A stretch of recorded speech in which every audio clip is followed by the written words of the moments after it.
Hello everyone and welcome back to the second Flask tutorial. So what we're going to be doing in this video is actually talking about templates and how we can use our own HTML, JavaScript, CSS, all of that with this kind of Python backend. Before I get into that though, I just want to quickly show you something I forgot in the last video, which is how we can redirect to specific functions that take arguments. So you might have noticed that, if I want to redirect, say, from this admin page to maybe a hello page that maybe says hello admin or something like that when they type /admin. Well, how can I do that? Because if I just put in, user like this, well, this isn't going to give me a proper, path to this user function. It's not going to give me an argument for name, and it's not going to know what to print name for, and therefore we're going to get an error. So how can I actually pass through a value for name when I'm redirecting to a specific URL, which is what you're going to actually want to do a lot of times. So to do that, it's pretty straightforward. You're just going to type the name of the parameter and then equals, and then whatever you want to pass through. So in this case, I'll just type admin like that with an exclamation point. And this means now what's going to actually happen is when I go to the /admin page, it's going to return the URL for user, and it's going to pass through the argument admin, which means it will print, hello admin, exclamation point, exclamation point. So to prove to you that I'm not making this up, I will run this. Let's open up our command prompt, or here we go. And if I actually go to not test, I go to admin, then we get hello admin, exclamation point, exclamation point. And you can see in the console here, we went to admin and then we were redirected to that actual page where we had, admin, exclamation point, and that showed that for us. Okay, so that's all for that. Just want to show you guys quickly that, you can do that.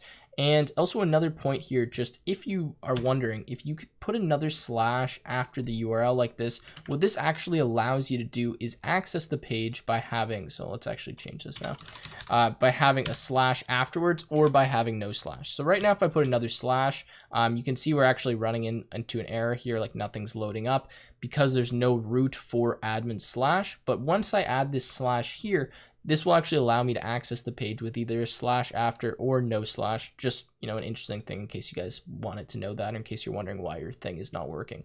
Okay, so let me just close this for now, like that. And now let's actually start doing some templates. So what I'm going to do is actually just remove some of this for now. And you know what? We'll just leave the home page because this is going to be pretty straightforward. And I'm going to import something called render_template. Now what this function is going to allow us to do is actually grab a HTML file and render that as our web page. So right now we've just been rendering inline, HTML where I just write h1. Someone noticed that I forgot the /h1 on the tag. There you go. I added it for you guys. But anyways, how do we do that? So what we need to do is start by actually creating an HTML file, and we need to put that in a specific directory.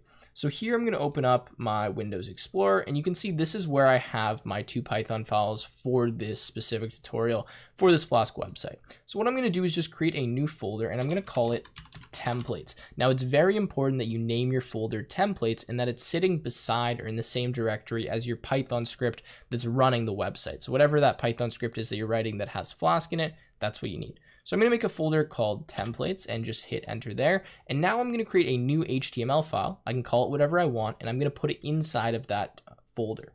So to do that from subline, at least here, I'm just going to save a new file. I'm going to go inside templates, and I'm just going to call mine index.html, which usually stands for, the first HTML file we're going to use, the home page, whatever it is, but you can call this whatever you want.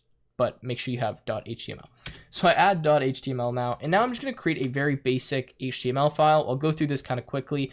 I'm not really going to explain what, how HTML works because it's a fairly basic language.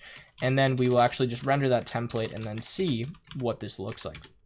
So for the head, I'll just add, a basic title tag here that just says homepage like this. And then for my body, so let's add body tags like this.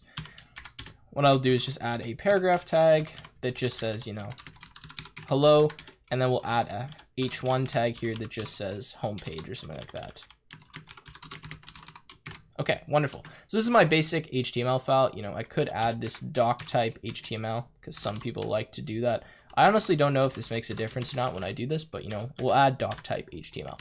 Okay, so now we have our index.html file. So how can we actually render this HTML file that I've just created and show that? Well, to do that is very easy. All we're going to do is return from this home function, render, oops, if I could spell render correctly. And then here, we're just going to put the name of that HTML file. So in this case, it's going to be home.html or index.html, whatever I called it. So let's do that.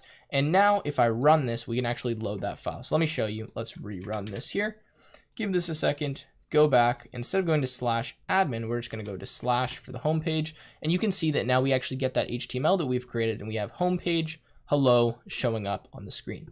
Wonderful, awesome. That's how you render HTML templates. But now I'm going to show you a lot more cool things that we can do with this that actually make it pretty useful. So first of all, what if I want to show, dynamic information on the screen? So like I had before, if I add, for example, and say a name tag here to the home page, let's do that. And I want to display the user's name on the home page. How do I go about doing that? Well, what I can actually do is pass information from here, the back end of Flask, to the front end in my HTML template. Now, the way that I do that is inside my HTML template, I can use a few different kind of expressions or statements that just work with Flask. Now, the first one is by doing 2 sets of curly braces like this. Now, whenever I do this, what this is actually going to allow me to do is type any variable or any information that's going to be passed into this template. So for example, I could type something like content. Now, I know this kind of seems like random, like what is this? It doesn't make sense. I'm going to show you guys in a second. But when I define content inside this HTML template like this, what I can actually do to pass a value that will replace content is go in here to my render HTML function and type content equals, and then in this case, whatever I want to show up. So here, maybe I want it to be the name that the user typed in here. So what's essentially happening is we're going to render this index.html file, and we're going to pass it, pass the variable content, the value of name. So what's going to happen is this content will be replaced with whatever name that we had passed in there, and then it's actually going to show us the name. So let me show you this to prove that I'm not making this up. So let's run this, and let's go now, /home. What was the issue here? All right, so I realized that I didn't save that file, so I'm just going to rerun this and show this to you guys one more time because this should actually be working. So you can see I have /test up here, and when I do that, we get homepage, and then it shows test. Now, if I do something like test123, we get test123 showing up, and this works just like it did before, in that we get the argument passed through the parameter, but now we're just going to pass it one more time into this HTML template. Now we can also pass multiple values as well. So, if we go P and we'll add another P tag, and now instead of content, maybe we'll just do like, actually, let's not call it random. I'm just going to call it R because why not? And then what I can do is say R equals, 2, something like that. And now if I rerun this, we should get the same thing working. So apparently I keep forgetting to save my files, but anyways, I just reran it and now it's working. You can see we get test123 and then 2, and obviously that's because we just passed in the value, R equals 2 in here. Now you might be asking the question, well, what if I want to pass, a ton of different values? I don't have variable names. I want to pass a list. I want to do something like that. Well, I'm going to show you exactly how we can do that now. So what's actually really nice about this, and you guys are going to be like, this is pretty cool if you haven't seen this before in Django, is inside these templates, we can actually write Python code. And we can do that using what we call the, I think it's like the expression statement or something like that. I don't know what the actual name of it is. But essentially by doing a curly brace, %, and then %, and a closing curly bracket, we can actually write like somewhat native Python code within our HTML to do specific things.